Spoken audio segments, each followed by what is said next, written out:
опять же, выражаю мое личное мнение. У казахов, как у народа, есть абсолютно все, что есть у других народов. Но самая лучшая черта казаха, первое, это гостеприимство, и второе, дипломатия.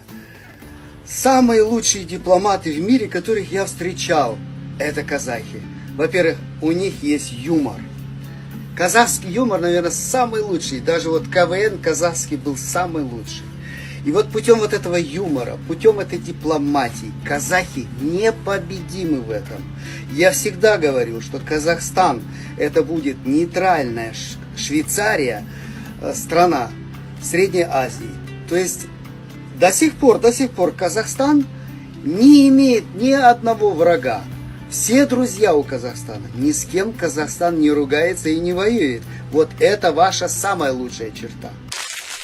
Алтын күн аспаны, алтын дән даласы, ерліктің дастаны, еліме қарашы. Ежелден ер деген, даңқымыз шықты ғой, намысын бермеген, қазағым мықты ғой. Менің елім, гүлің болып егілемін, жырың болып төгілемін елім, туған жерім менің, Қазақстаным. Ұрпаққа жол ашқан, кең байтақ жерім бар, бірлігі жарасқан, тәуелсіз елім бар. Қарсы алған уақытты, мәңгілік досыңдай, біздің ел бақытты, біздің ел осындай. В небе золотое солнце, в степи золотое зерно, сказание о мужестве, моя страна. В седой древности родилась наша слава, горд и силен мой казахский народ. О мой народ, о моя страна, я цветок, взращенный тобой, я песня, звенящая в твоих устах. Родина моя, мой Казахстан.